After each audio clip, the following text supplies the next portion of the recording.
We want to welcome everyone out to our meeting this morning. What we'd like to do is go around the room real quick and introduce yourselves, and then we'll go to the people online with them also. So you guys want to start right down there? You're up first. Hi, everyone. Rosie Hernandez, Wasatch Front Regional Council, and I'm part of the admin team. Jordan Chandler, also part of the admin team at Wasatch Front Regional Council. Tish Baroker, Mayor Riverton. Jim Harvey, Weber County. Dustin Gettle, Mayor of Midville. Sherry Jackson, Mayor of Mill Creek. Dan Dugan, Salt Lake City Council. Carlton Christensen with the Utah Transit Authority. Tammy Tran, Kaysville City Mayor. Ariel DeFay, Utah House of Representatives. Cal Roberts, Utah House of Representatives. Andrea Pearson, WFRC admin. I'm Andrew Gruber, Executive Director here at WFRC, and welcome. Bob Stevenson, Davis County. Sorry, Miranda Jones Cox, WFRC. Mark Shepard, Mayor of Clearfield City. Amy Winder Newton, Salt Lake County. Raylene Blocker, Morgan County. Sherry Bingham, Hooper City Mayor. Ben Hewitt with UDOT. Ivan Marrero, Federal Highway Administration. Jason Brown with Envision Utah. Meg Pageon, WFRC staff. Byron Head, WFRC staff. Adam Olson with Midvale City. Marsha White, WFRC, Community and Economic Development. Marianne Florence, WFRC Finance. Hi, Cottonwood Heights Councilmember Ellen Burrell here on behalf of Mayor Galen Benyon. David Brems, Mayor, Immigration Canyon. Donna Nardone, Communications Manager with WFRC. Ryan Meekum, Sandy City. Barry McLaren with Senator John Curtis. Nicole Bordeaux, UTA. Samantha DeSeal Horst, WFRC Long Range Planning. Ben with Rich, Wasatch Front Regional Council. Wayne Benyon, WFRC staff. Kirsty Dahlberg, Community and Economic Development, WFRC. Paulo Aguilera, WFRC staff. Joel Temple, WFRC. Hugh Van Wagenen, WFRC staff. Susie Swim, the Analytics Group at WFRC. Tim Watkins, Community Planner, WFRC. Madison Aviles, WFRC staff. Okay. Thank you on that. Before we go to online, those that are elected officials that are sitting back there, there's chairs up here if you want to join us at the table. We'd more than appreciate you come on up and sitting at the chair with us. So with that, we'll turn it over to Andrew. He'll go through the guys online. Okay, thank you very much. With hybrid meetings, it's very important that we recognize the folks that are online. We see you. I'm going to just call your names out and just introduce yourself.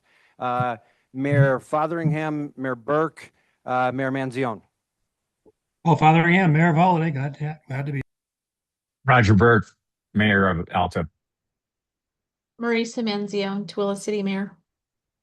Cameron Deal, Councilman Bordereau, Mayor Palmer. Cameron Deal, the Director of the Utah League of Cities and Towns. Scott Wardle, Tooele County Council. Lauren Palmer, Mayor in Harriman. Commissioner Kamalu, Mayor Nadolski, Mayor Mon. Lorene Kamalu, Davis County Commissioner and representing Utah Association of Counties. And Nadolski, Ogden City Mayor. Thank you. Mayor Mon. Mayor of Syracuse. He's trying to unmute.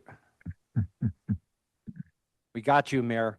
Mayor Wampler, Commissioner Bolos, Mayor Perry. Mayor Wampler from Ogden Valley City.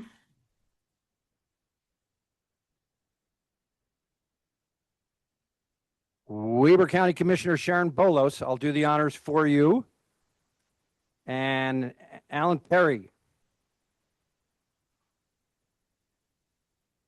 Alan Perry. Okay, Mayor Overson, Mayor Vanderwood, Senator Harper.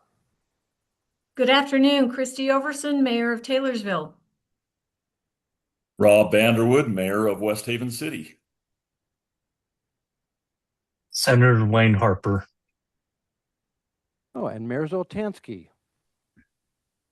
from Sandy City. She's here. Okay. Thank you very much, everybody. Did we miss anybody? Okay. Thanks, Bob. Okay, we appreciate the attendance here today. It's wonderful to see as many people as we have. We do want to welcome Senator Harper, who's online, and also Representatives DeFay and Roberts. Appreciate you guys being here also today. We have one item under action item, which is going to be to approve the minutes from our January 22nd meeting, along with our current financial report and financial statements for December 25 and also for January 26. Could I get a motion of approval on that? So move. Moved and seconded that we approve the Wasatch Front meeting minutes from January 22nd, along with the financial report from December 25 and also January 26. All in favor, please say aye. Aye. Any opposed? Thank you. That is unanimous. So one thing I did forget to mention is that obviously Dawn is not here today. She is back in Washington, I think representing South Jordan, some items of business that they need to do as far as that goes. So The same goes for Carlos Braceras, also in DC. Separate missions, but both for Utah. welcome Joy Petro here also, Mayor of Lake. So what we'll do at this point in time now is we're going to turn some time over to Miranda, and then we're going to lead into a discussion with Senator Harper and also Representative Roberts and DeFay to talk a little bit about transportation. We are really, really appreciative of all three of these people for everything, and that includes Miranda, but the representatives and the senators for all that they've done during this past session. So Miranda, take it over. All right. Thank you, Commissioner. Well, the legislative session has been wrapped for a few weeks now. I think we're all still trying to figure out exactly what happened and now what are we doing moving forward. And so want to use this opportunity to highlight a few of the key things that happened this session. And then also we're hoping to have a broader discussion amongst this group and then also from our legislators that we have joining us here today to share some of the key themes that we saw happening this legislative session. So I'll highlight a few key bills, key appropriations. I'm not going to go into a lot of detail. A lot of you have already been involved throughout the session, post-session. We have a lot of resources that we have shared out regularly, including our bill tracker, appropriations tracker, and then our more comprehensive legislative summary. I will note that in front of you all, and then we'll post this in the chat as well, we have this legislative summary postcard. I really love this because it shows very simply and succinctly what the key issues were that we were watching and working on this legislative session. So limited detail, but it's all the top hits that you have right here. So feel free to take a look through that. So I'll run through a few of the key transportation bills and then key housing and economic development bills that we saw this legislative session. Again, won't go into too many details, but always happy to chat after if you guys still have some questions. So Senate Bill 197, this is a Senator Harper bill that will change the UTA governance structure from a 3-member board to a 7-member transit commission. The bill also increases funding to the Transportation Investment Fund, or the TTIF, by taking a portion of future state sales tax growth. Notably on this one, councils of governments, or COGs, in your areas are now looking at proposing or nominating individuals to the governor for him to appoint for the Transit Commission. WFRC has provided information to our COGs about that, about those nominations. But again, if that's something that that you have questions about or you'd like to discuss after, we'd be happy to have a little sidebar about that. Those nominations need to be into the governor by May 1st for that next appointment. Senate Bill 242, this is a transportation omnibus from Senator Harper. Amongst many things, some of the key things in this bill are that it amends the highway reduction strategies related to Salt Lake City, roads in Salt Lake City, and then it modifies the fifth local option sales tax distributions in first and second class counties. You all are likely aware the quarters, the fifth, it's a very convoluted flow. And so WFRC has a lot of resources on the quarters, on the fifth. And so if you have questions about those local option sales taxes, we'd be happy to share some more information with you. Notably also in that bill, it allows active transportation investment funds and transit transportation investment funds to be used for corridor preservation. Next, we have House Bill 575 by Representative Roberts, which would temporarily reduce the gas tax for 6 months by 6 cents per gallon. So that will be July through December of this year. And then in addition to that, it would has provisions in there to help increase supply for fuel in the state.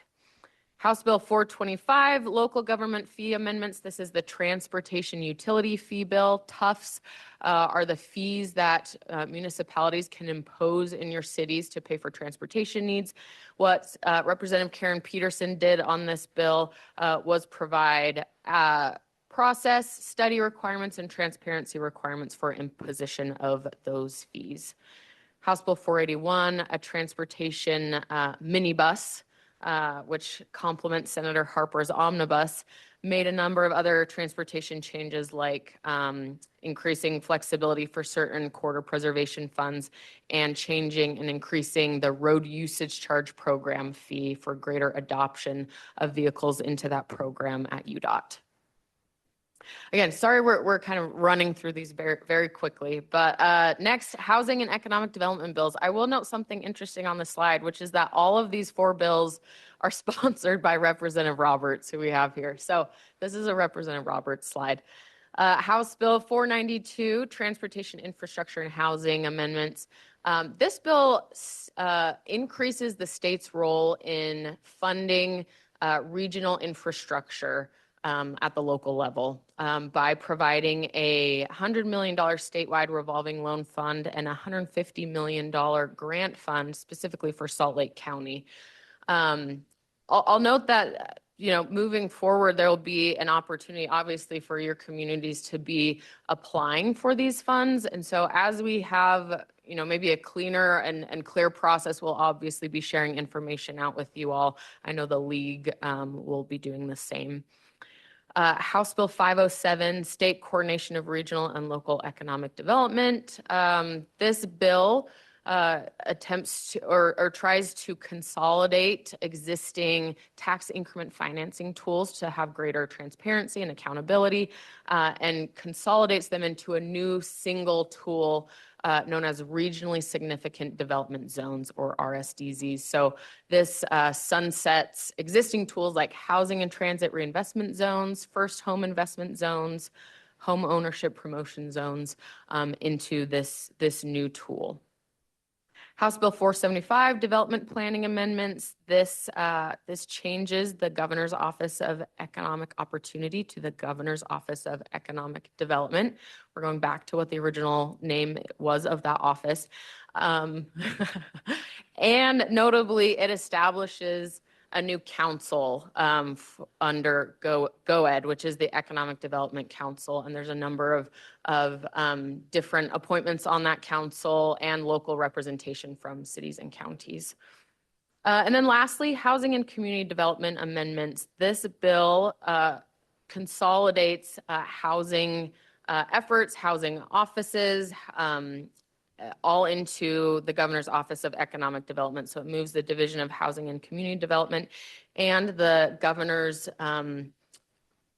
current cabinet member, Steve Waldrop, who is the advisor on housing. That will now be a role that's under GOED as well to coordinate these efforts statewide, again, for greater coordination, transparency, accountability. So I think Representative Roberts is having PTSD, even though the session's only been over for a few weeks. yes, there is a lot. There was a lot in all of these bills, both the transportation bills, the housing and economic development bills.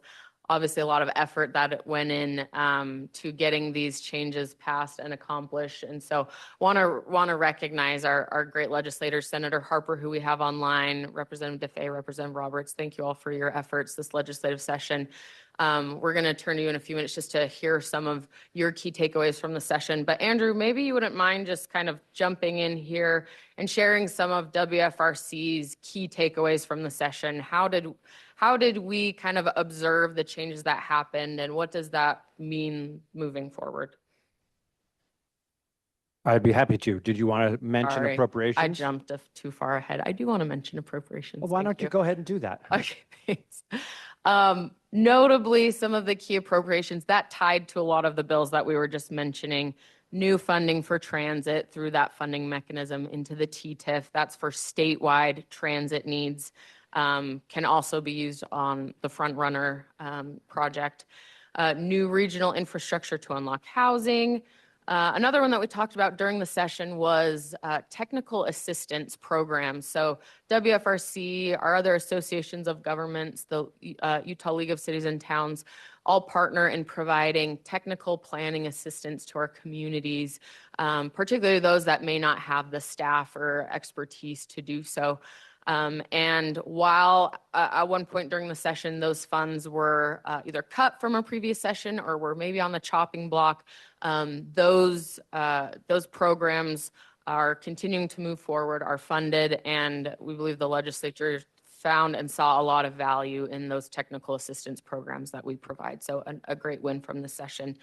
And then lastly, I want to note that because of some of the budgetary constraints this legislative session, the state didn't see as much one-time funding as it had in years past to spend on various new programs or projects. The legislature did fund new projects, partly with existing funds from transportation programs, existing transportation funds. So we kind of saw a significant shift of transportation funds at UDOT and with some other programs getting shifted to fund other needs this session.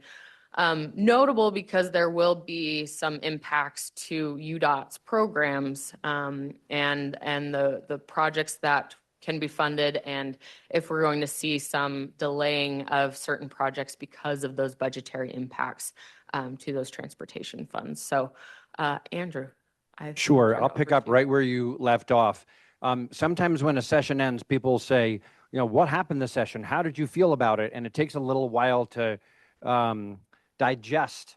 And so two themes that we would note coming out of the session. One is what Miranda noted already, is that there were some funds shifted from transportation, state dollars and local dollars, for housing related infrastructure. And the funds provided in HB 492 for the state revolving loan fund come from the UDOT Transportation Investment Fund. We're super excited about the funds available to unlock housing. And then the other local funds, the $150 million for grants that Miranda mentioned in Salt Lake County, come out of future local option sales tax funds that would otherwise be available for transportation projects. So this is a balancing of interests. I want to note, as you think about that the state of Utah has put huge amounts of revenue into our transportation infrastructure. Our state, and Ben will talk a little bit later about federal funding, our state has made a more significant commitment to per capita to investing in transportation than just about any other state in the nation. And so we understand the balancing act that has to occur in terms of priorities, but it's a notable observation coming out of the session. The second one we'll just note is that the League of Cities and Towns likes to emphasize partnership rather than preemption. And I think that is what happened this session through a lot of great work and dialogue. New tools were provided and authorized to help local governments address the challenges of growth. We're just mentioning the infrastructure funds, Representative Peterson, and the transportation utility fee, some more flexibility on some of the local options, rather than unfunded mandates coming from the state requiring locals to do things that they might not be their first choice. Let's just put it that way. So more tools. So I think those are notable things that coming out of the session. Now, Miranda, if you go to the next slide, these are the questions that we wanted to pose. We are posing. Senator Harper, we can go to you first, and then to our other representatives, and then open it up for dialogue, if that's okay, Mr. Chair. What, Senator, to you, and really all three of you, what stands out as the most significant actions on transportation, economic development, and housing? And what do you think these changes signal regarding the state's role and priorities relative to the role of local governments? Before I turn to Senator Harper, I'll note he was, up until recently, also worked for a city, for Taylorsville, Community and Economic Development. Representative Roberts was a former Draper City Council person. And so they know of what they speak about the balance between local and state. Senator? Well, I'm going to correct you on a couple things here first, Andrew. The session is not over until the governor's ability to veto or sign bills is done, which happened within the last 60 minutes. He vetoed a couple bills and signed everything else.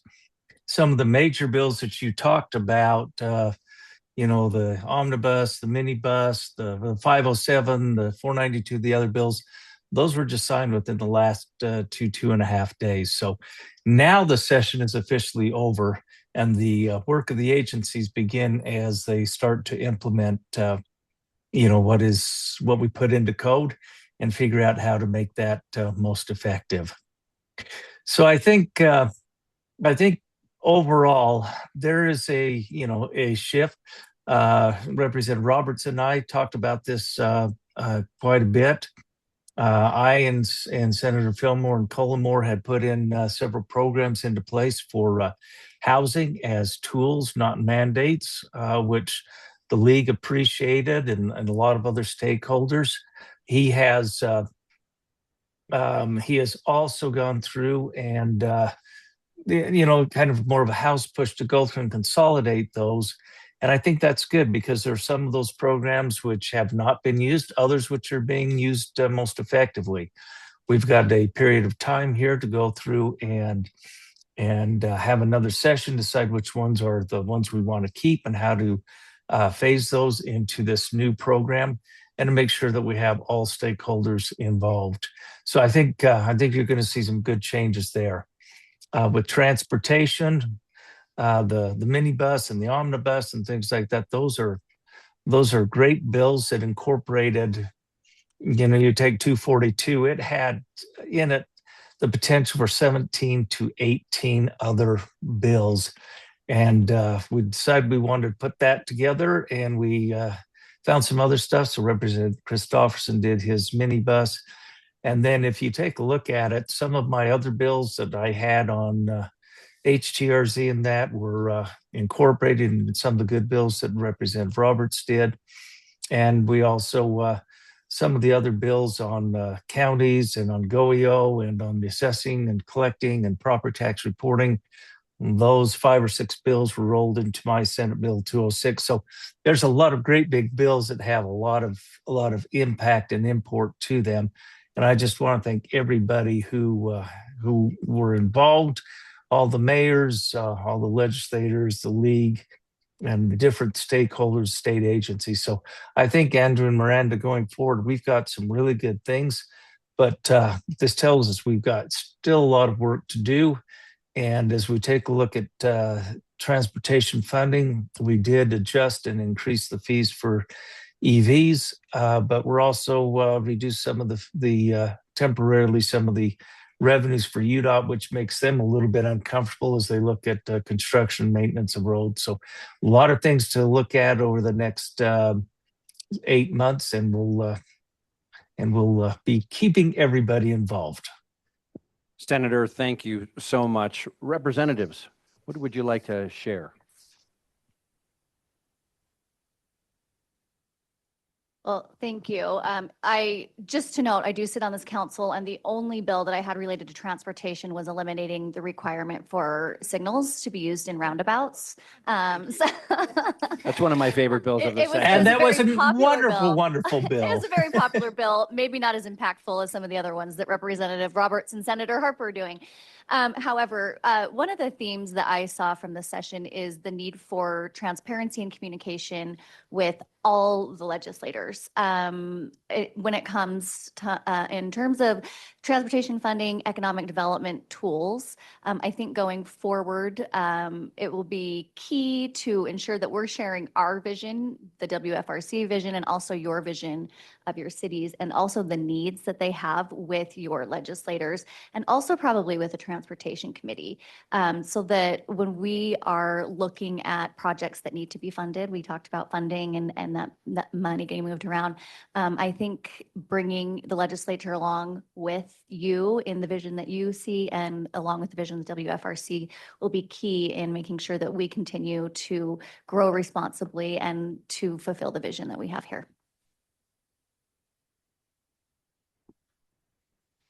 Yeah, well, I should say first, Senator Harper has led out in this space for, I don't want to date you, Senator, but what's it been, like 20 years? But we worked closely together on a lot of fun bills, and it was really enjoyable. I'd say there's two themes. One is cost of living.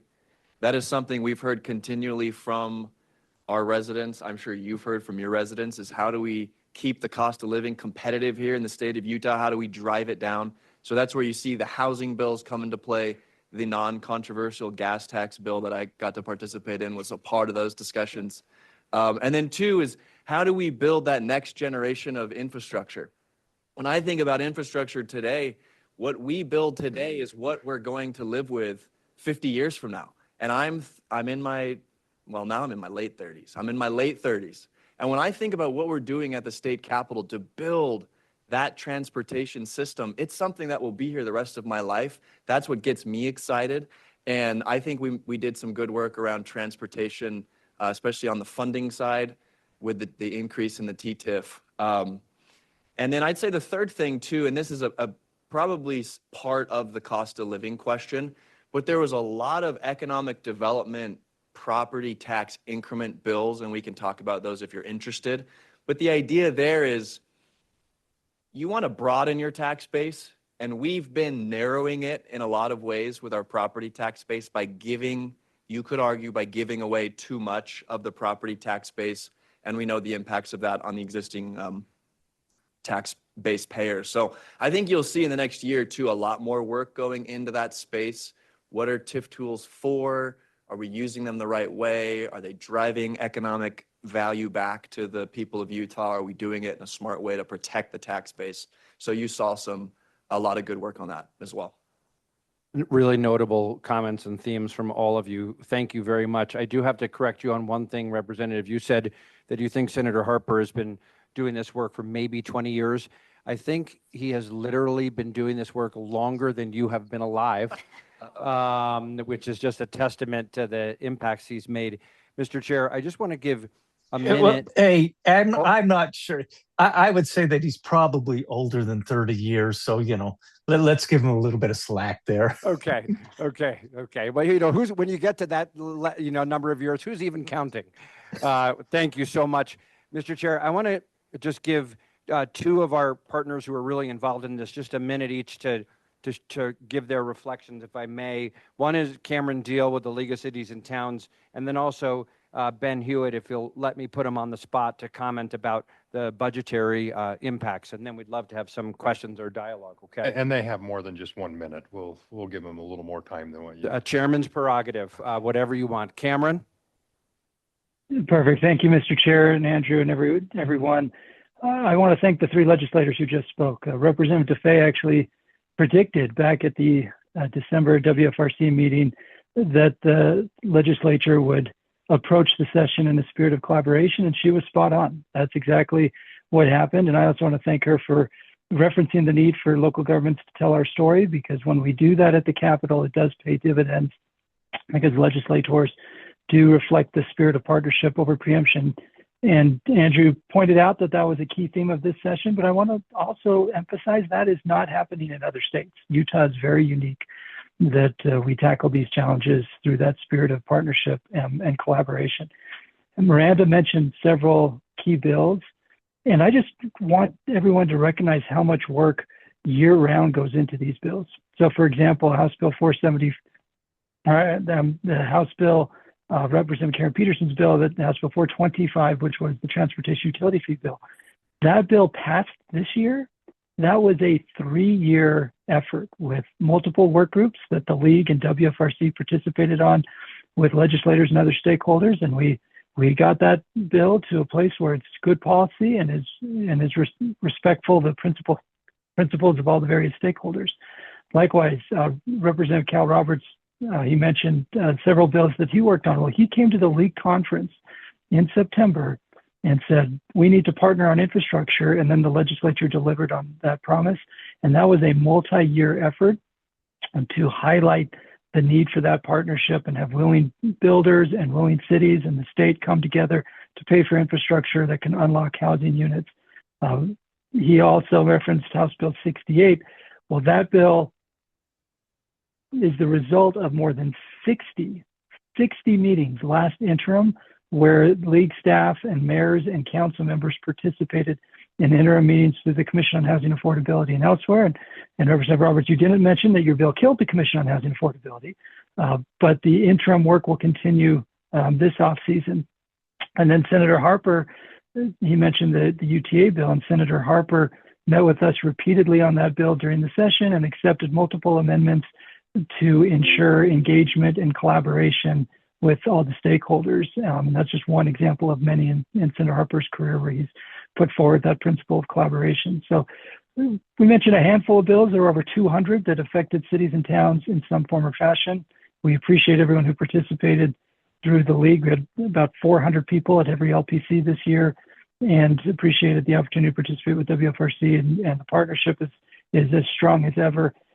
Even though the session ended 3 weeks ago, my other reflection is that this is truly a year-round process. We are already in conversations with legislators and the governor's office about what's going to happen this coming interim.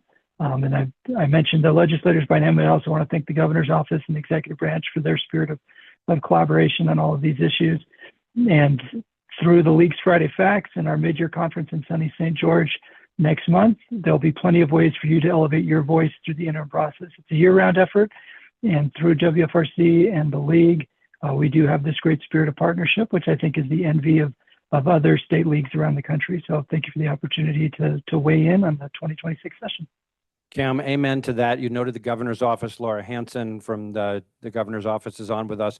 I'll just note, Cam, that was a quite cogent discussion, which is impressive because Cameron was up for over 3 hours in the middle of the night with his new baby that came after the legislative session, which made all of us happy that Cameron and baby and his wife Rachel, really to the point, made it until the end of session. So I was just impressed that he got up and he's at home, obviously. Yes. And he got up and put a shirt and tie on for this meeting. You don't, I mean, you that don't is know what's impressive, happening. Cam. That's He's dedication. probably in pajamas in the bottom half. So thanks, Cam.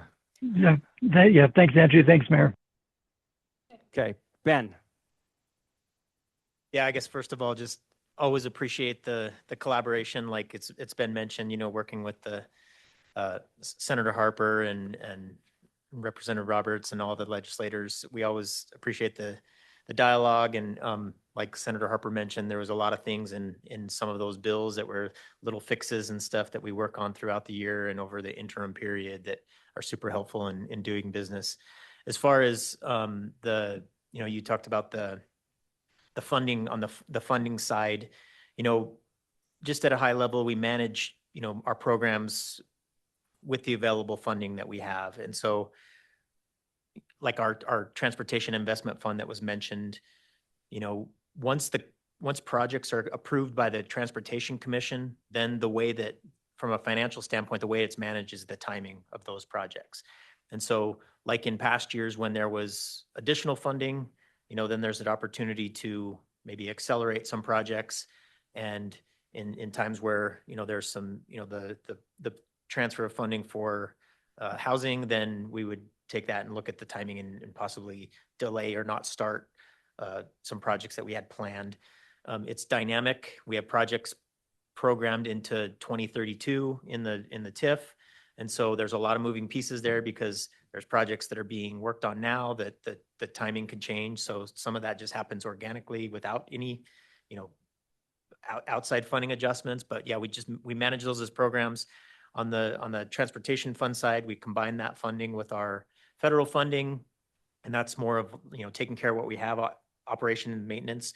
We ask for transfers each year between the project side, I'll call it, of that program into the operations and maintenance side. And, we're very appreciative that we, got that funding approved this year to take care of what we have. And like that, we adjust the projects that we program for the upcoming years to manage that. So that's at a high level on how we do things with the funding. And no, thank you. Appreciate it, Ben and Cam, for kind of on the spot giving us your answers. One of the things that I think is pretty cool is that not only did the Delta Center become Delta Center again, which we all called it all the time, it wasn't, but we've also always called GoYod GoEd, and I'm glad to see this GoEd again, because that's what we all think of it as far as that goes. We again want to thank Senator Harper. One of the things I will say, Gage Froer and I actually worked very closely with Senator Harper and Christofferson on a couple of things. And, it's pretty cool that we can go in and sit down with these legislators and have them listen to some of the concerns that we have and for them to work with us. And there's some things that took place that deal with the counties that will go a long ways as far as transportation that goes in the future. Representative Roberts, appreciate your enthusiasm and everything that you're doing. There's no question that is very welcome. And I will say, as I let Ariel DeFay know, that she actually was the most responsive legislator in Davis County, and told her I was going to give her the award for getting back to me quicker than anybody else as far as that goes. So we appreciate that. It goes up in Davis County. With that, are there any questions anybody would have for these great individuals that are here now? Yes, Carl. Maura, just a comment. Our thanks from the Transit Authority's perspective on the adjustment for the funds for 5600 West. We often think in transportation of just the capital cost of that, but that was going to be a difficult line for us to open up in about a year and a half, because you have to add 50 operators. And you think about in flat sales tax, adding 50 fully funded employees and the equipment to maintain and operate it. And sometimes that's the barrier to new operations in transit. And so making that adjustment was very helpful. Thank you, Carlton. Anyone else? Okay, Miranda, thank you. Oh, thanks. Yeah, I think we also wanted to keep these reflections, these questions open to the group as well, in case anyone here had any key takeaways from the session that they felt that they wanted to share. So I guess I'll just give one. Was there anything major that was vetoed? I know we said there were a couple. I don't know. I didn't see any vetoes until today, so I'm not actually sure what was vetoed. Okay. Here we Okay, go. we're going to hear from. Go ahead. No, if you've seen, did you see the letter already? Go ahead. Yeah, she can tell you. Well, Okay, you're in my go, Amy. county role, Bring so us the news, Amy. One on so if you remember, there was a bill about adding internet for school buses.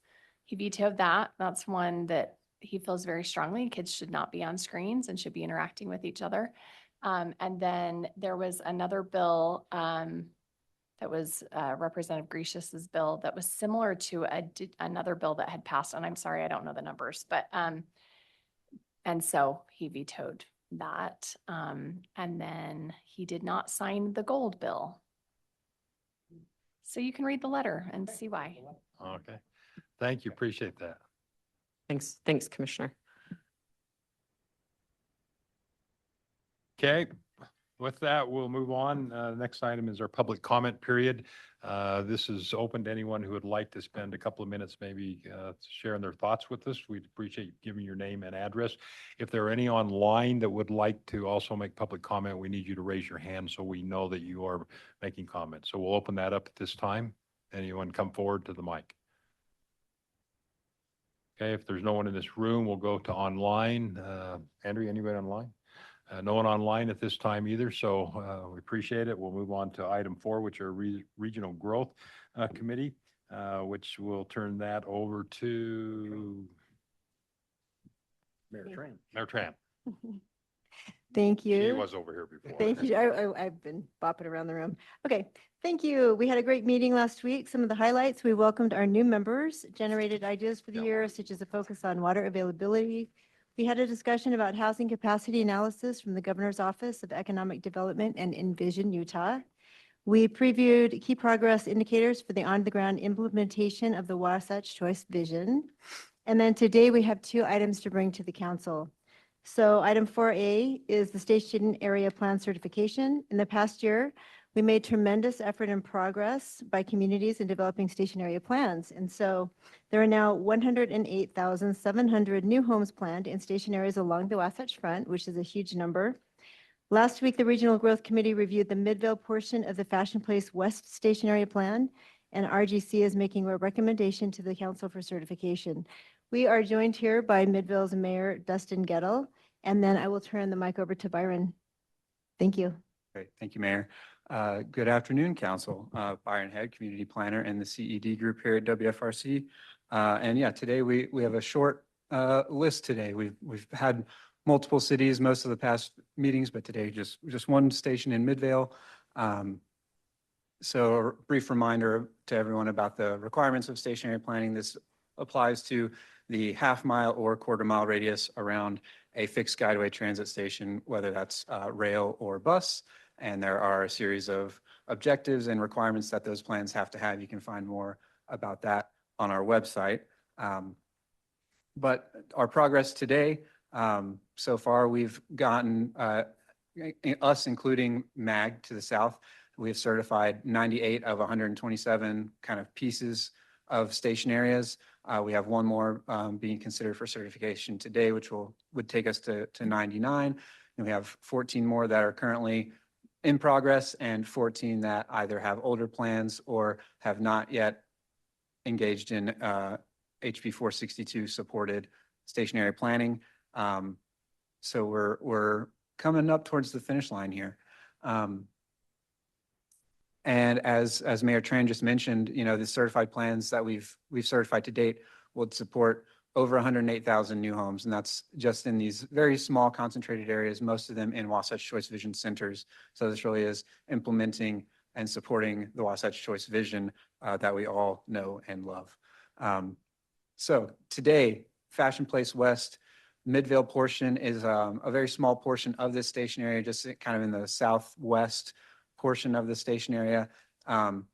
The Midvale portion calls for a mix of housing and jobs. This is currently kind of an industrial area that is transitioning with also the passage a couple of years ago of the Midvale Fort Union station area just to the south of here. You can see I circled on the top like where this kind of overlap happens.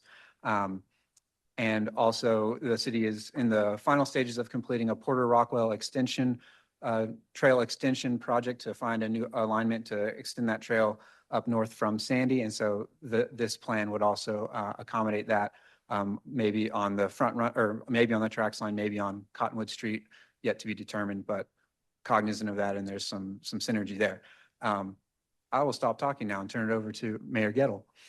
Thank you so much. And I've invited our Community Development Director, Adam Olson, to just talk some of the very brief specifics about this one. But I just wanted to give you, for those who don't know Midvale as intimately as I do, we are a 5.9 square mile city. We have 36,000 people. That makes us the second most densely populated city in Salt Lake County.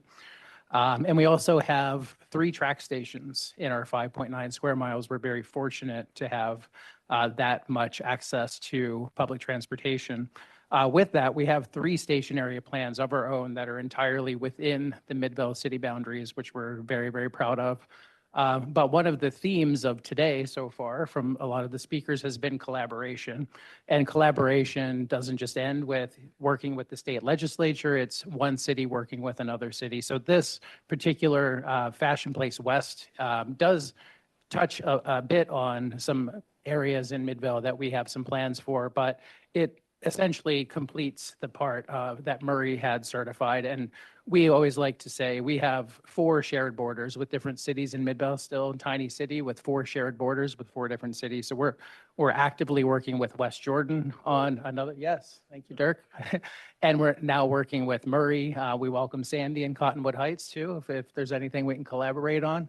But yeah, if Adam, if you want to explain just some of the details here. This is an area I'll note. We have some difficult geography in Midvale too. We have a convergence of 2 major highways around this area, which, that's great for transportation, but it's not great sometimes for businesses that tend to pop up in those areas. Motels, which you can still pay cash with some of them, which is an odd thing still. But this will hopefully lean into the development that we have planned all around our 7200 corridor. So with that, Adam, if you have anything else to add, that'd be awesome. I'll just note, Adam can take a minute. We appreciate that. And we do, those of you that are on Regional Growth Committee, as Mayor Tran noted, we go into more detail on each station area plan at Regional Growth Committee. Thanks. Thank you, everyone, for the opportunity to be here. As I mentioned last week, for those of you that were here, Midvale is very thankful to be able to partner with WFRC and our surrounding neighbors. We did about 2 years ago have a station area plan that we, 2 stations, one in West Jordan, one in Midvale, where both of those crossed over into each other. And so it was great working with West Jordan on those as well. For this one in particular, the Fashion Place West, although it does contain a small portion of Midvale, it does align with our future plans for that area for mixed use and housing opportunities. This is a prime area for redevelopment, and we're hopeful to use some of the tools that the state has provided to help kind of spur this development. And just to very briefly touch on our other plans, some people wonder, okay, what happens? Now you have a plan, it's approved, it's certified, what's next? Our council has been very proactive in working with our staff to revise some of our zoning codes and ordinances to allow for greater heights, greater densities, some reduced parking, and also some incentives for those areas for development that chooses to go in. So again, thank you. Thank you, Adam. Thank you, Mayor. And so we have WFRC staff reviewed the plan, made a recommendation to RGC. RGC has made a recommendation to this body. We've also collaborated with UTA on this. And so we have a suggested motion for you, but that concludes my remarks. I'll turn it back to Mayor Tran. Okay, thank you. This is exciting. Mr. Chair, if it's okay, I'd like to make a motion. Okay, I would like to make a motion to certify the Midvale Fashion Place West West Station Area Plan. Second. Been moved and seconded. All in favor, say aye. Aye. Aye. Any opposed? That is unanimous. Thank you. Okay, thank you very much. Congratulations. All right, the next item is Transportation and Land Use Connection Program 2026 awarded projects. So we're excited to announce the projects, the 2026 Transportation and Land Use Connection Program awards. All of these awards are in response to requests made by our communities, and I'll turn the mic over to Meg. Thank you. Thank you, Madam Chair. Every spring, we get to announce these brand new projects in your communities that have been funded through our Transportation and Land Use Connection Program. So this is always a fun meeting for me. We have many ways that we support cities with planning. You heard about one just now, the station area planning work. We've been helping your cities with station area planning for a few years now. The Transportation and Land Use Connection Program is kind of our core planning technical assistance program. And so this has been, we're on our 13th year of funding here.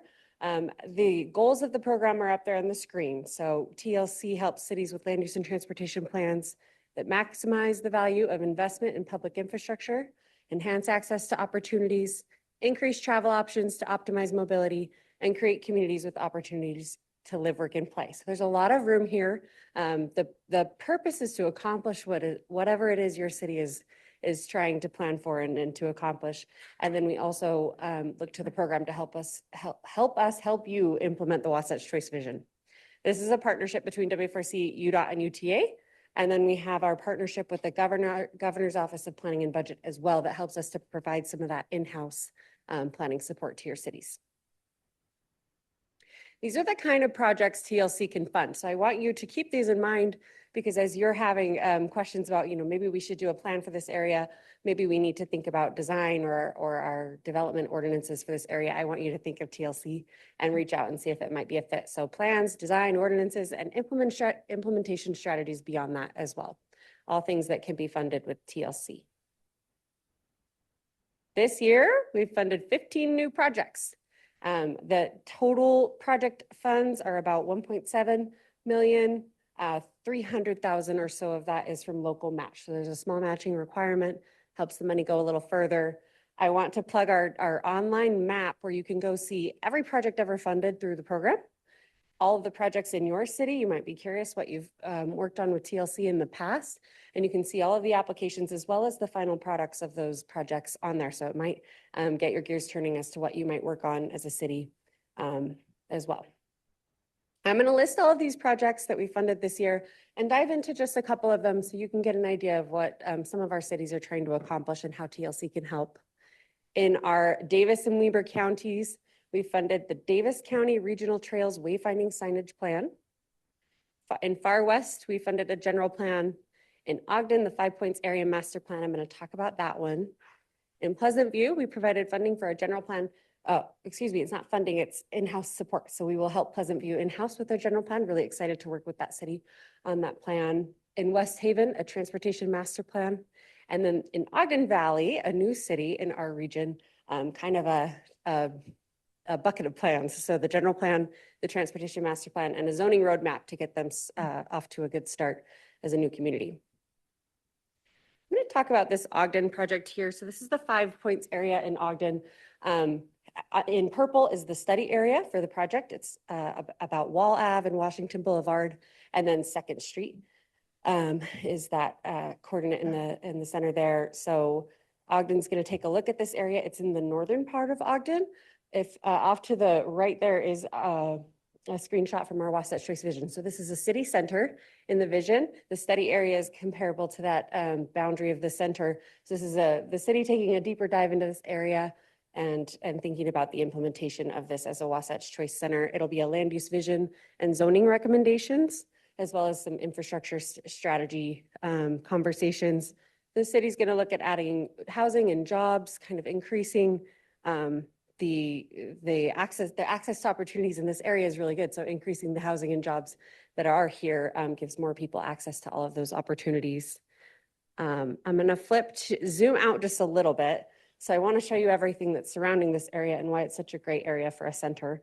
So just east of the center area is the Ogden Weber Technical College. Downtown Ogden is a couple miles south, along with the Front Runner Station.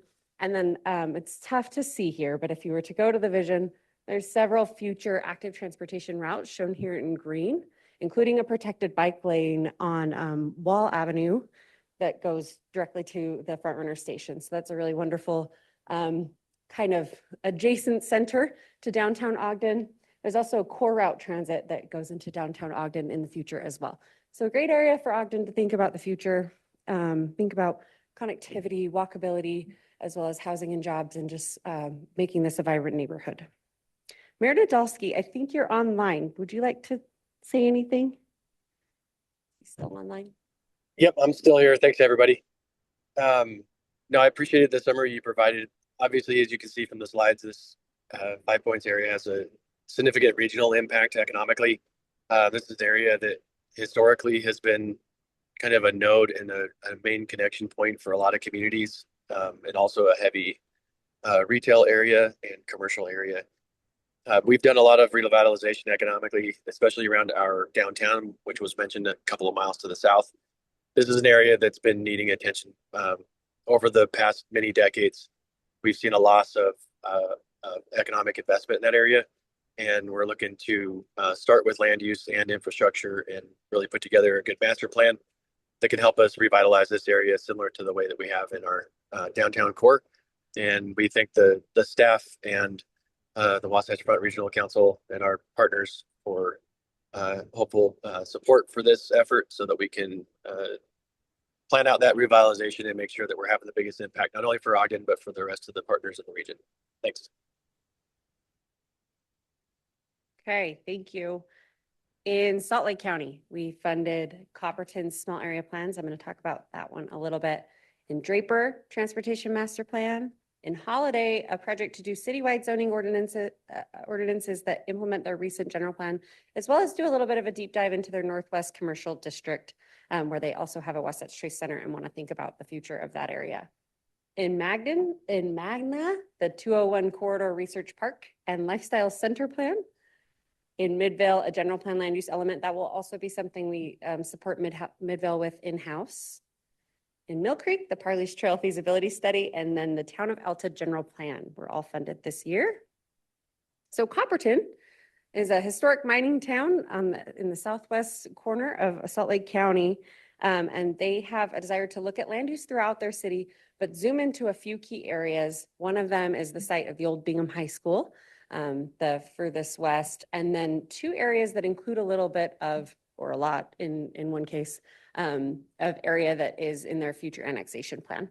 So thinking about the future of their city, increasing some community serving commercial out there is something that Copperton is interested in looking at, and then as well as looking at the connectivity and walkability of these highlighted areas. So we're excited to work with Copperton on this one.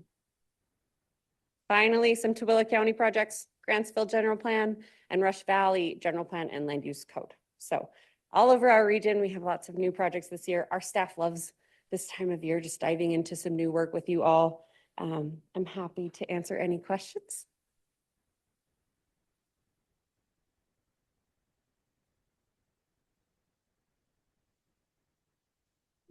Okay, thank you. Thank you so much. This money is so helpful. Kaysville received a grant last year, and we've been able to work on our small area plan for our downtown area. And it's just really nice to be able to have the funds. So we appreciate this. It's a great program. Encourage all the cities to participate.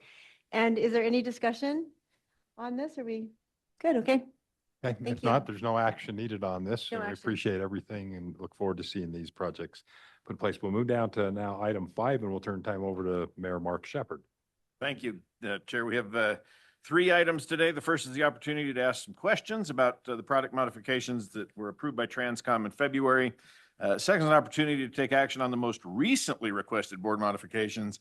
And then we'll have a brief review of the obligated federal transportation funds during fiscal year 2025. And so I will turn the time over to my buddy Ben. Thank you, Mayor. Thank you. So as we talk about the Transportation Improvement Program, or as a reminder, it's referred to as the TIP, the top, or the top tip. Hey, I like them both. Anyway, here on the, as we talk about the Transportation Improvement Program, a reminder that it's a 6-year program of highway, transit, and active transportation projects along the Wasatch Front.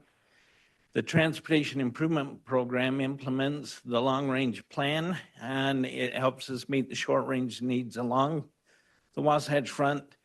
And then we periodically modify the TIP. Actually, about every time we meet, we modify the TIP because of the dynamic nature of the projects, the funding, the scope. And so, as the mayor mentioned here, this is the 2026 Transportation Improvement Program. And 3 items as mentioned by the mayor, the first being a report. So in your meeting materials is a copy of the resolution, as well as a list of the tables that identify those projects that were presented to to Transcom for the review and for their approval, and to ask if there's any questions on this. This is an information item for this meeting. Is that all right? Thank you, Mayor. So then the second item is a board modification before you today. Again, in your meeting materials, there's a copy of the resolution, and attached to that resolution is a table. It identifies 3 projects that we will review with you today for your approval, so that they are included in the Transportation Improvement Program. The very first project there is a project in Salt Lake County. This is a Salt Lake County project. This is for some signal interconnect. This to install fiber or radio connections to various intersections in the county.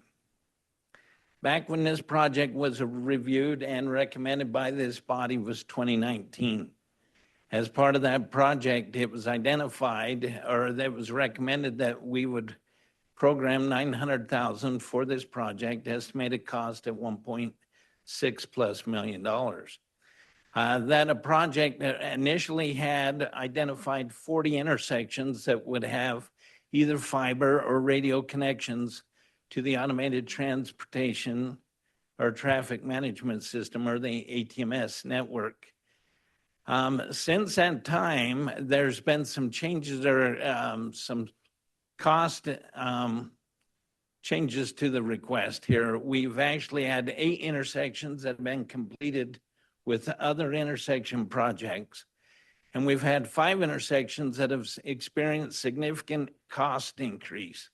And that's due to necessary improvements beyond the scope of this project. So the request here before you is from Salt Lake County is to modify the scope down to 27 intersections. The estimate was back in 2019. We've had a lot of different factors that inflated cost.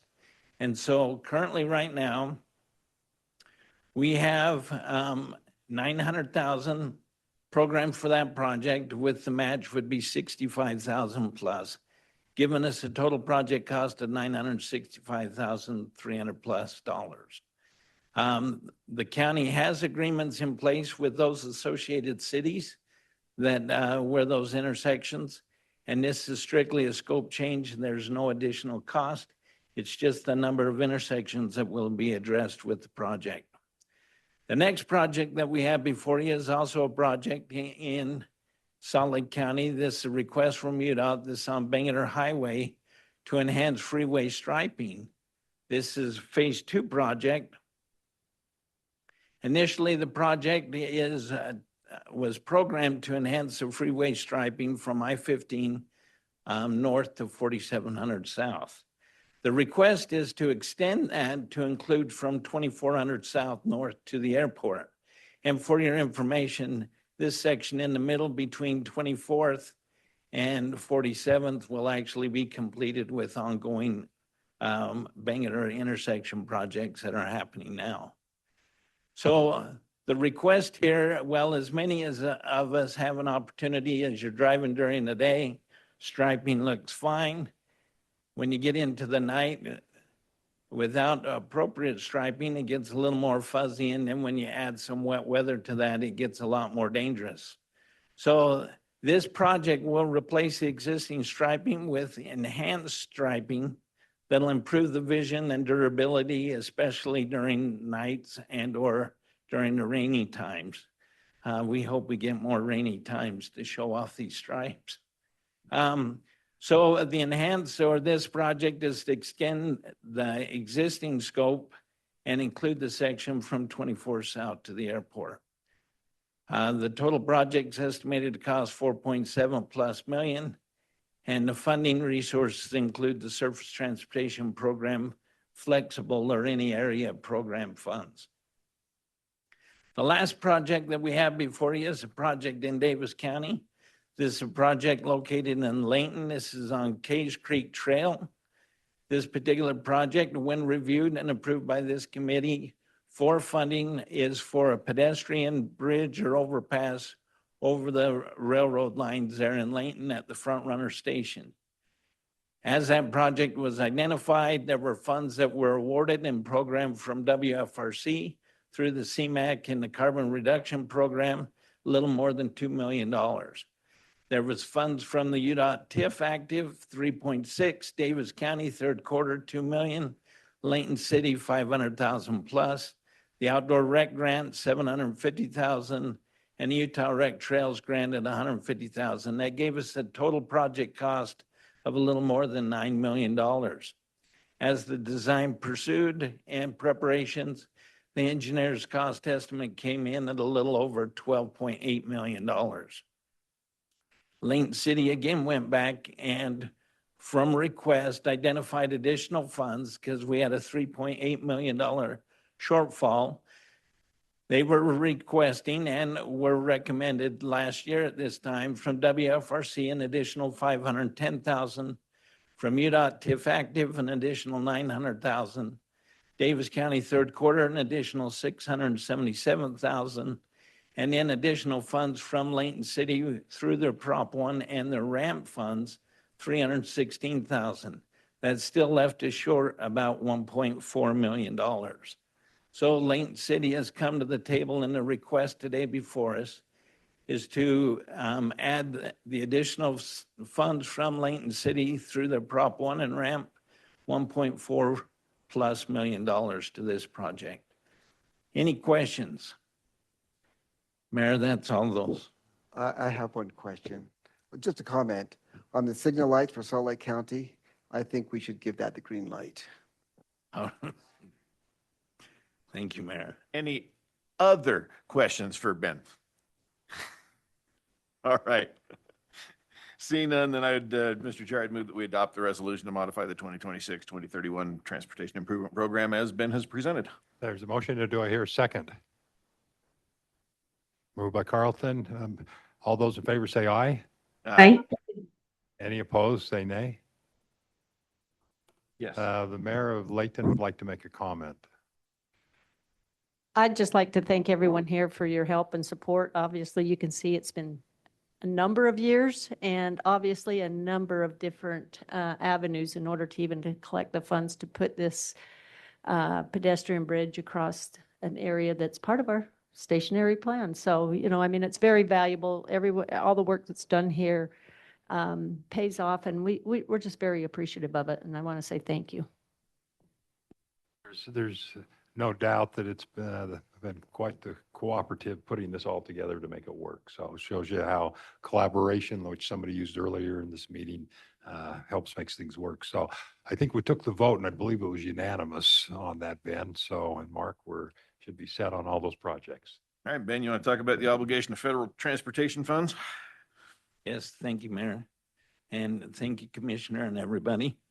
So as required by law, each year the WFRC staff, with the help of UDOT and UTA, prepare an obligation report, which includes a list of all the projects that receive federal transportation funding during this past fiscal year, which initiated on October 1 of 2024 and concluded on September 30th of 2025. Relatively speaking, here in Utah, the majority of the transportation funding comes from state resources. And we do not depend on the federal resources as much as the other states around us. But having said that, the federal funds are still very important to meeting the transportation needs throughout our state and along the Wasatch Front. So this report, real quick, will show you some of the impacts or the amount of funds that we're obligated. So statewide, if you'll focus there in the corner, we silo all of the benefits into just a few silos. There's tens of different improvements for every project. But you can see there's a federal obligation amount of more than $617 million in the state last year. And with the local match, that's over $655 million, almost $656 million in obligations of federal funds. If we were to break that down and bring it just to along the Wasatch Front into the MPO area or Wasatch Front area, we have a federal obligation there of over $350 million.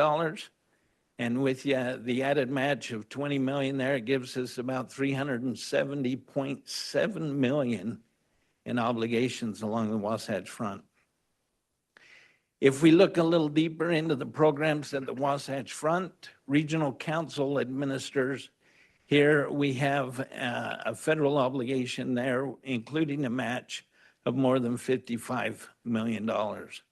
So that's a significant amount of money that comes and benefits our area from the federal government through our federal resources. Then on the transit side of things, so these are the federal highway funds that are obligated. Then through the active transit grant funds during the year 2025, you can see the amount of funds there. We have a total amount of over $756 million. Federal share of that is $542+ million, with the local match of more than $214+ million. So a very big benefit to the state. Any questions on the obligation report for 2025? Have a comment, Mayor, Andrew? I don't have a question for Ben. I do want to just make a comment about, I want to, first of all, emphasize something that Ben said about the role that federal funds play in our overall transportation mix. In many ways, Utah is an envy of states around the nation because of the really significant commitment that the state and local governments have made to investing in transportation.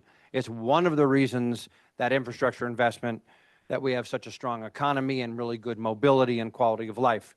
So relatively speaking, Utah relies less on federal transportation dollars than almost any other state in the nation.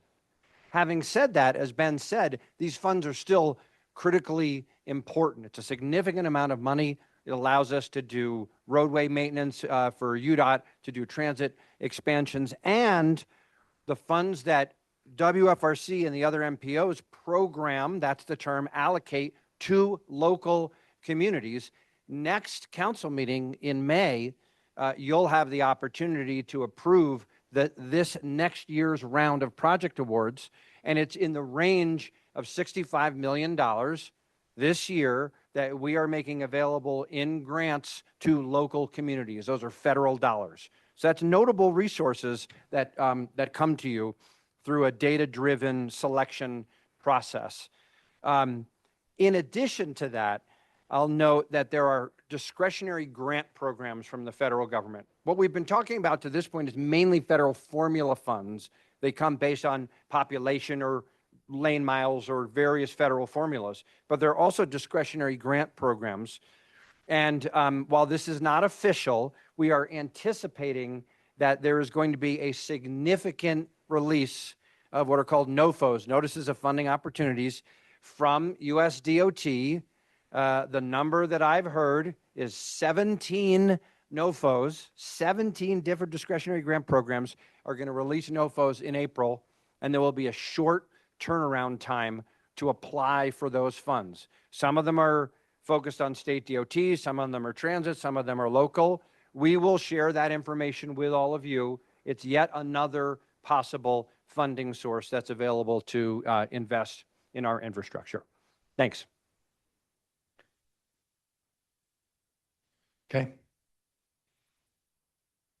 So Andrew, what's the word with the federal budget process? How is that affecting state programs, and what can we do as commission members to help advance our regional projects, their federal delegation? Yeah, great question.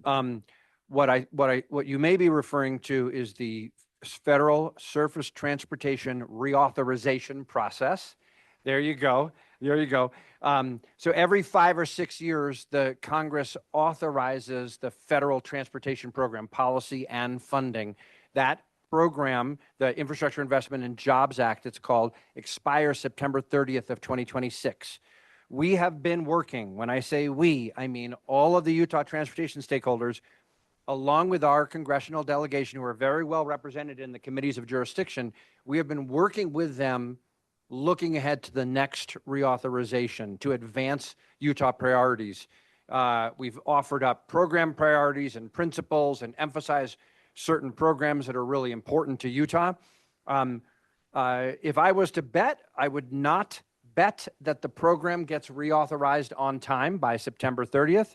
Oftentimes these programs get extended, but the work is happening right now. And actually, we expect within just the next month or so to see the first drafts of the reauthorization legislation coming out of the committees of jurisdiction.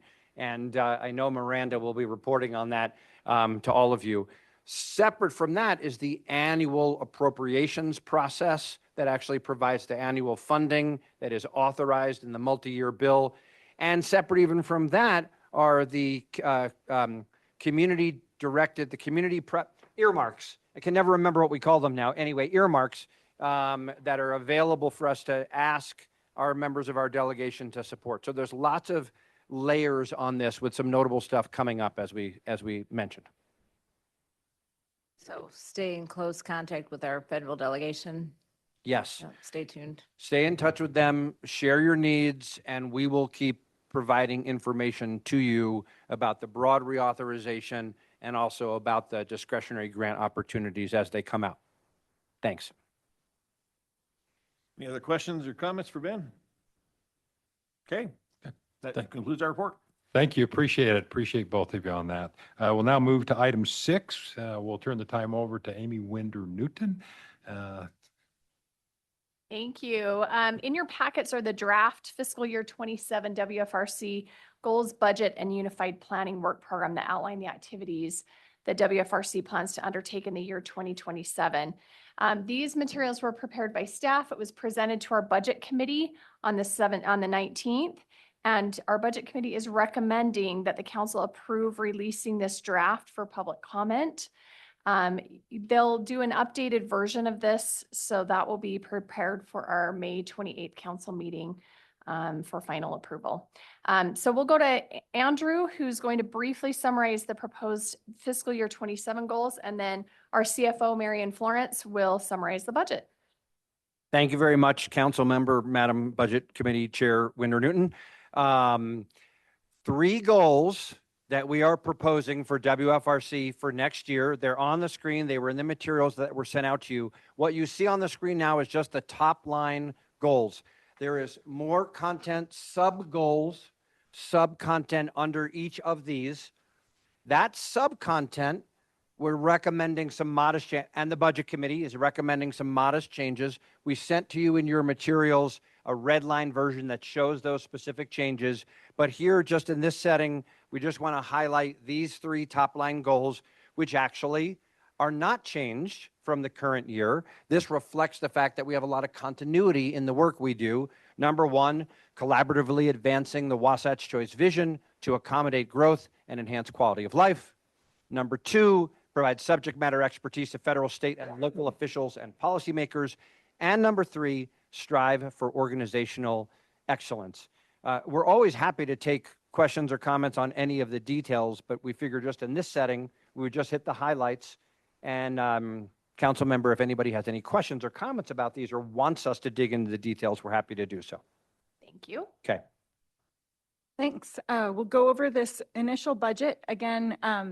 If you'll go back before Ben's presentation, which is about lots and lots and lots of millions of dollars that Ben handles through the tip, I handle the budget that we use here at WFRC to fund the programs that help you in your communities, like the TLC, like the station area planning.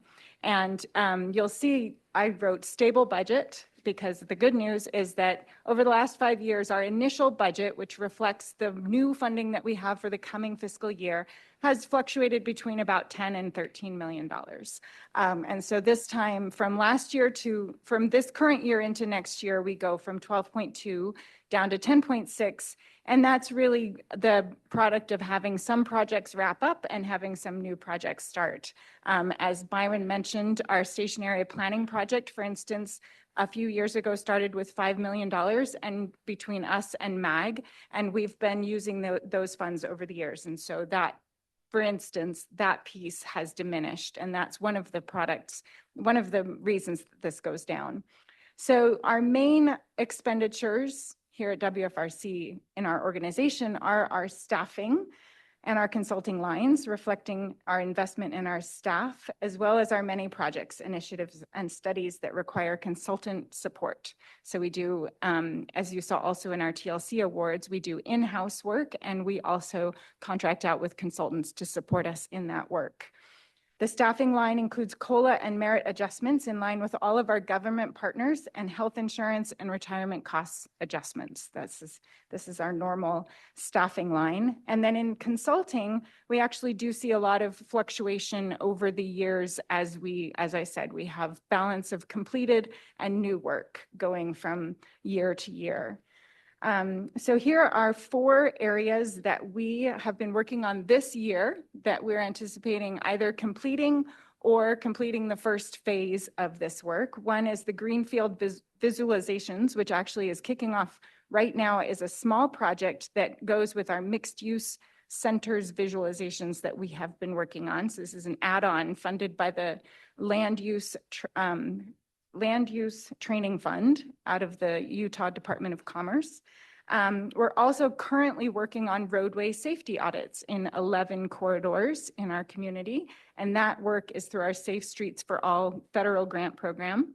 and that will conclude by June 30th as well. Station area planning and our activity-based model development are both in process.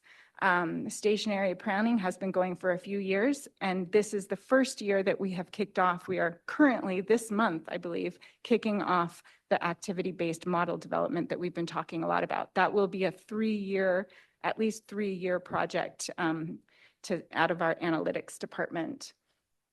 So coming up next year, we plan to focus our significant effort on strategic communications. John A. Nardone, our communications manager, is working with our new communications consultant, Wilkinson Ferrari, to enhance our engagement and impact. So that will be a kind of a new effort for next year, an enhanced effort, not entirely new. We will also continue working on our station area planning and our activity-based model development, as well, of course, as all of the transportation and land use connection projects that you just heard about. So those projects are all in our budget as the funding that we use to support you. That funding comes from a variety of sources here, primarily from federal.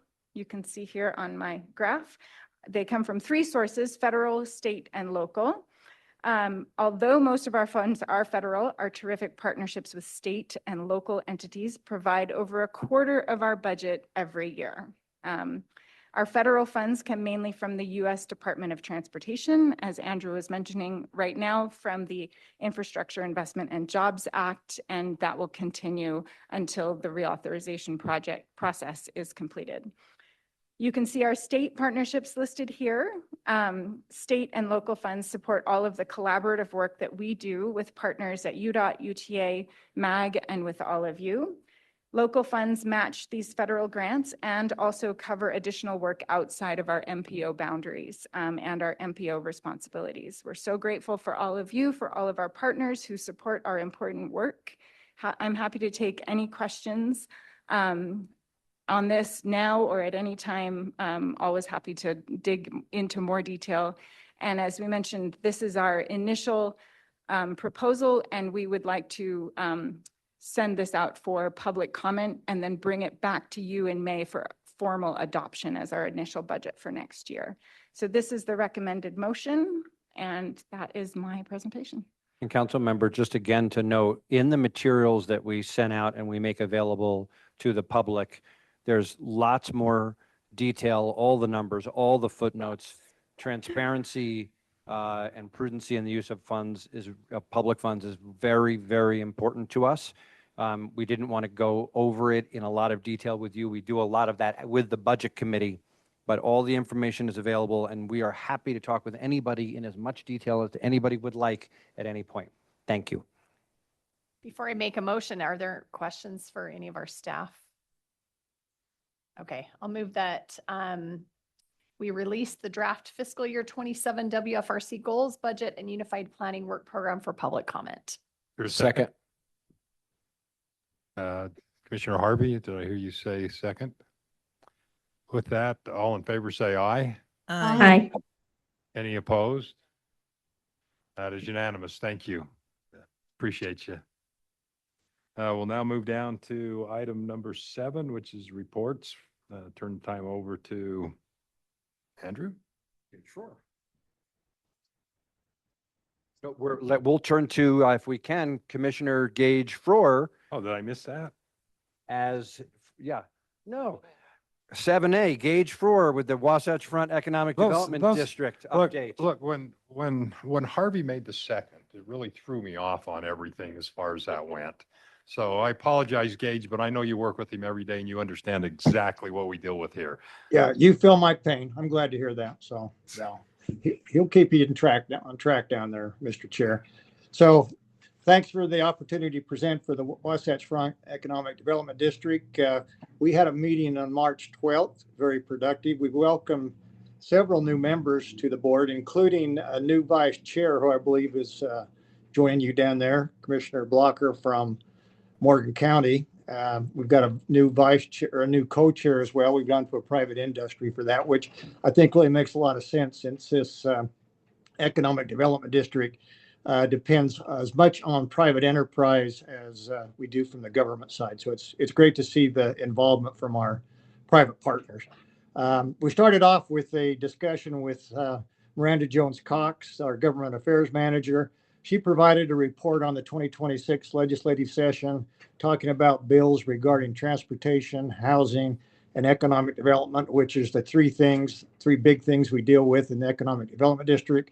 I want to make a shout out to Miranda and Andrew. I crossed paths with them a number of times at the legislature, up to the Capitol this session. They did a great job. I talked to a number of my former colleagues and nothing but praise for the work they did. So I would just say we can be very, very appreciative of their works.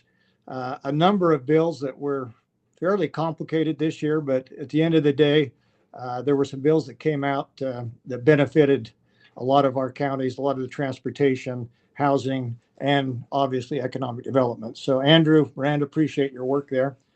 The other part, a couple other things we did as part of our mission statement to help understand the available funding in our region. We hear Marcia talk about the economic development, the EDA grants available.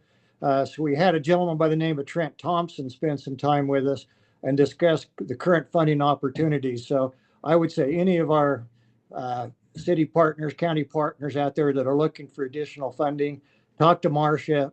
She can get you in contact with Mr. Thompson. There are funding opportunities available out there, so I'd encourage you to use those whenever possible. In addition to that, we met with online Kirsten Swinyard from the Salt Lake County and Kate Lucas with the Kansas State University, and she provided a great presentation on brownfield funding. Again, for those communities that may have brownfield issues in their communities, two great resources that I would encourage anybody in a city or county level to reach out to either one of these great ladies to be re-educated, or again, funding sources to help you clean up some of those problems. So with that, Mr. Chair, I'm happy to answer any questions that you may have. Andrew? Any questions? Okay, appreciate that, Gage. We'll move to item 7B. Thank you. Turn the time over to Christy. Hi, thank you, Chair. So I will be as brief as possible. I'm looking at the clock and we all want to get out of here. So this is just looking at the 2026 Community Development Block Grant projects that were applied for this year. I know on your agenda it says awarded, and in a perfect world, we would be able to fully fund all of them.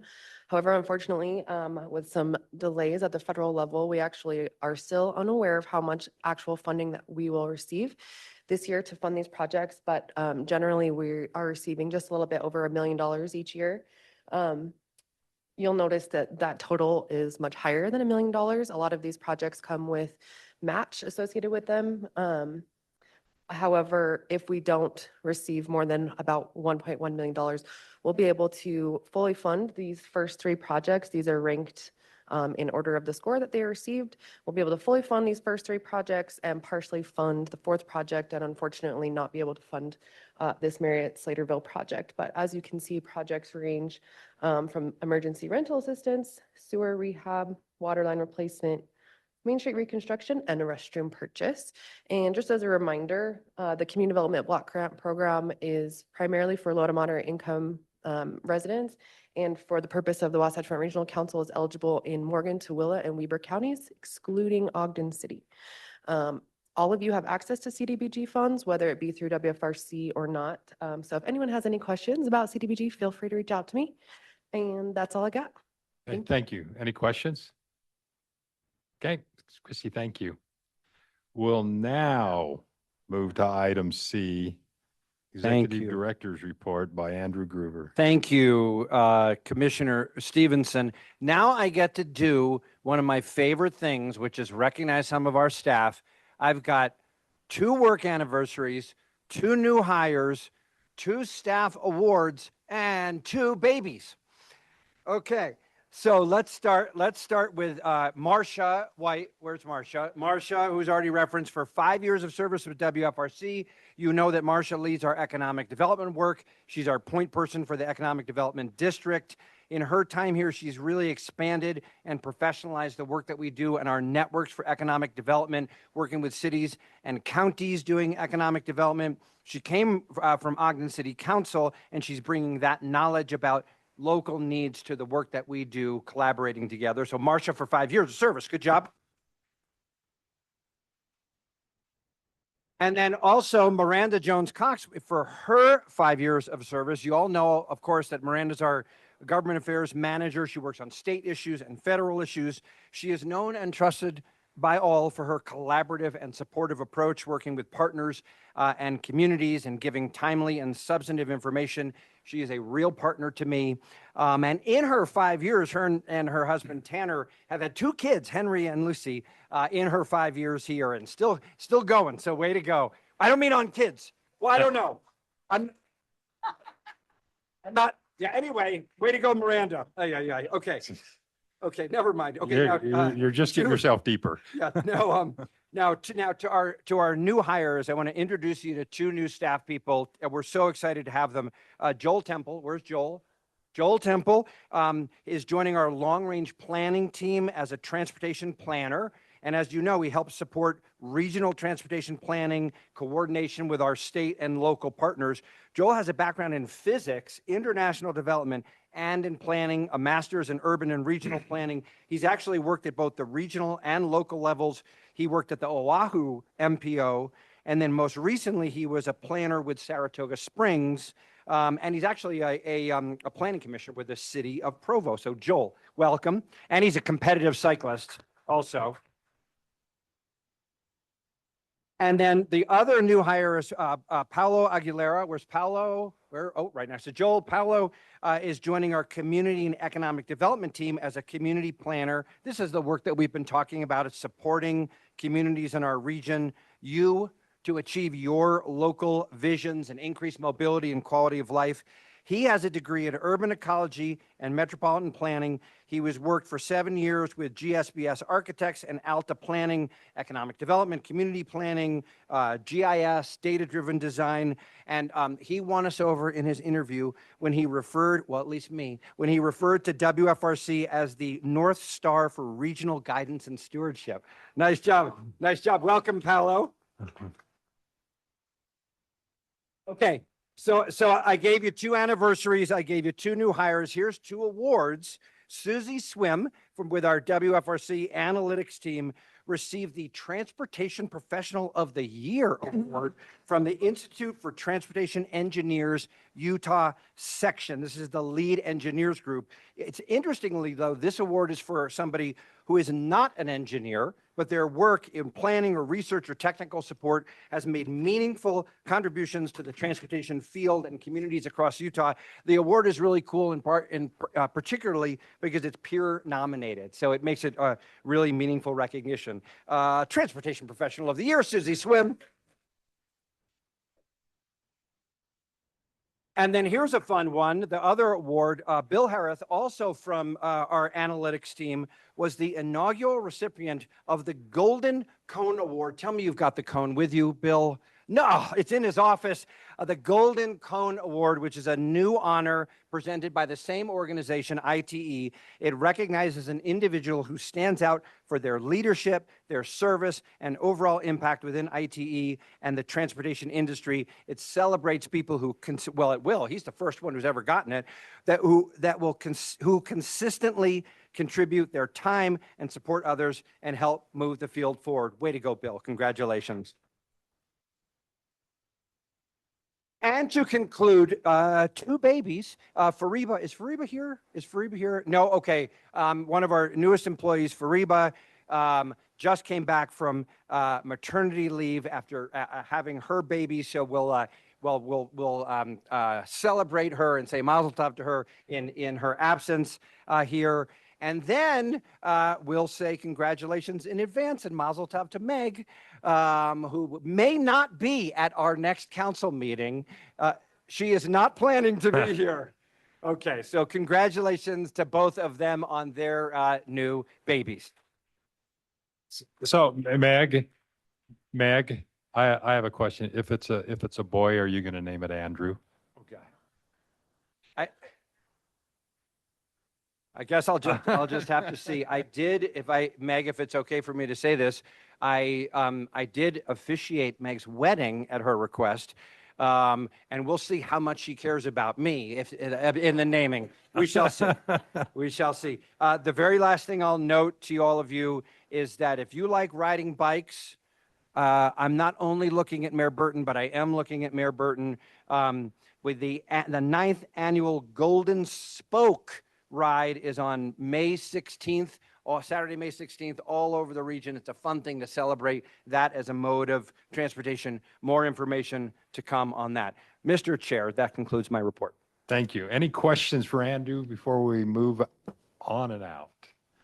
Okay, if not, just a reminder, our next meeting will be held on Thursday, May 28th. I'm predicting with the way this weather is that it will be snowing that day. So, I hope.